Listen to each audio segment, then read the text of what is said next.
About 2 years ago, I did some Baku Animal videos, and as the meme goes, I'll fucking do it again. I wanted to do the arcade version, but MAME is just such a shit show. You really have no idea what it's like to try and set up the BIOS for the Saturn Titan Video arcade cabinet. And you'd probably think, well, you just put the BIOS in the folder, right?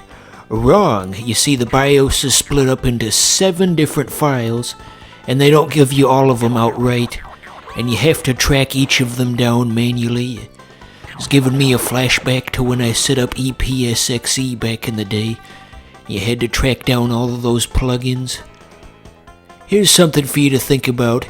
If, at 16 years old, I could figure out how to set up EPSXE with all the plugins and all that shit, and none of it's given to you in advance. If I can do all of that when I was a high schooler, why can't Scott the Wise figure out how to set up Dolphin at the age of 23, where they literally hand you everything you need, and you don't need to place anything in any folders, you just map the controllers and go. He didn't even do that. He didn't even map the damn controllers. He was just using a keyboard. Anyway, why the hell is he so popular when he struggles with such an extremely basic thing at the age of 23? I don't get it. Why am I not the popular one? Why does the world worship these fucking chimps? I don't get... anyway, well, that went places. So yes, Baku Animal, there were 5 versions of this game made in total. You may think that this is just some weird obscura, but no, Sega tried to make this into a thing. Holy crap, he's gonna dump 47 on us. It's gonna end here anyway, 5 versions of the game. Gotta stay on task here. This version for the Saturn is an arcade version, a PC version, a Game Gear version, and a Master System version. Yeah, I got them all. I do believe the Master System version was done by Tectoy, that Brazilian company that used to do all of those weird Master System ports of games that had no business being on an 8-bit system. I believe they even had a Master System port of Duke Nukem 3D somehow. There was also Street Fighter 2. I don't know how they did it. The pride of the Brazilian gaming industry.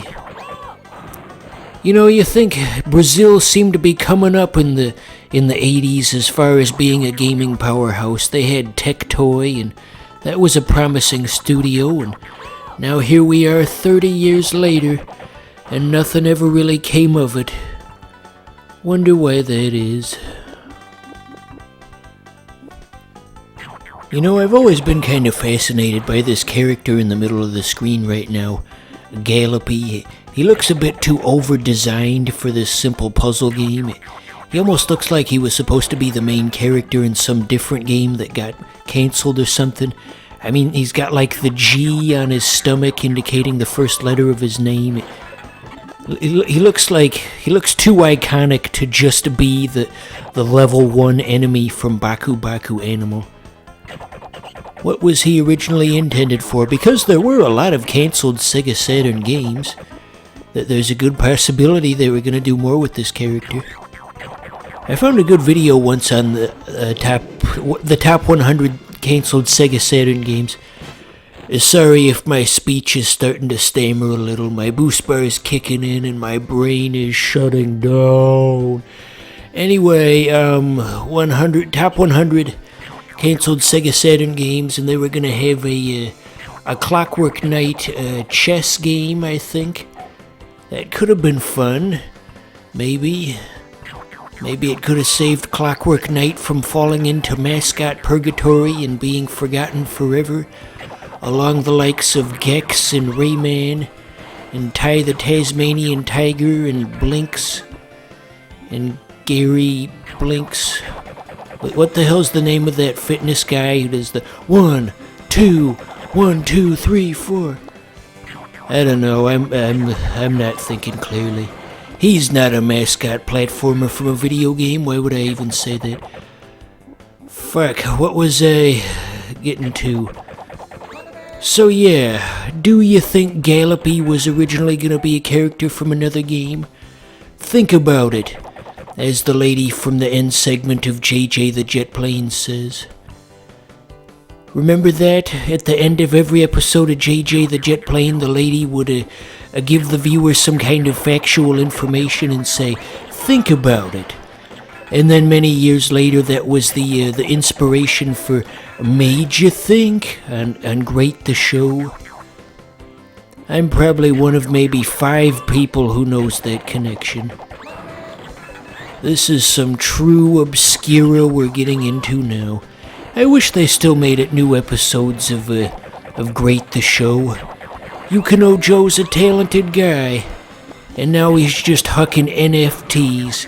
What a waste. I miss his funny voice. We gotta get SpongeBob back. Yeah, that's not even what he sounds like. What's another voice that he does? Remember, Pokemon? I'm not Sonic. I'm my original character, Blonic. Yukino Joe definitely is a recurring character on this show. I feel like he gets discussed about maybe once every 50 episodes. Yepperoni. Almost got this metal lady taken care of. There we go. Boom bam. Wham bam right in the clam. No, don't say that. That's gross. Anyway, I was watching a documentary earlier today about political happenings and how the world is falling apart, and it just kind of amazes me how quickly people jump to conclusions on things. There was a man at a rally playing a Native American drum, and there was a Native American woman yelling at him for doing so, and I watched this all go down in real time. It was maybe 10 seconds to jump from, hey, that's not a drum you should use, to, you're personally killing me and everyone I've known. 10 seconds to make that jump. It's I don't like the drum, to you're committing genocide, all in the course of a single second. It's like, Jesus Christ, people, you get so hopped up on your own shit, and then people who don't know what you're thinking just become the victim of all of this. Well, I mean, victim's not the right word to use. I mean, the guy in the video, he certainly wasn't innocent either. I don't know, politics are for fools. What was that thing they said on regular show about rules are for fools?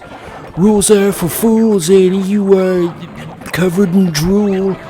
Rules are for fools and your cock is full of gruel. Stop making fun of my cock or you're fired. I should write for a regular show. I always like that one regular show somebody on the internet did. It was a pop says the N-word, and that part in itself wasn't very funny, but the funny part was when Benson started screaming at him afterwards. What the fuck, Pops? But anyway, staying on track here, if by some miracle you plan on getting into Sega Saturn stuff for the first time ever in 2023, here's my advice on how to get good at this game. What you gotta do is set up a combo that will trigger another combo. You might have seen me pull that off once or twice, where one animal will eat like a horizontal row, and then the animal above it will fall into place, and that'll land it on a block that causes it to eat something. So you get 2 eats, let's call them, in one move, and that multiplies how many blocks you dump on the other guy. And that's how you win. Yeah, solid advice for a game that I very seriously doubt anyone watching this is gonna play. As the guy in the mattress video says, I doubt it. You guys know that video, don't you? Point it at me! Point it at me! I shouldn't be laughing at that. It's horrible. Anyway, yeah, that was Baku Animal.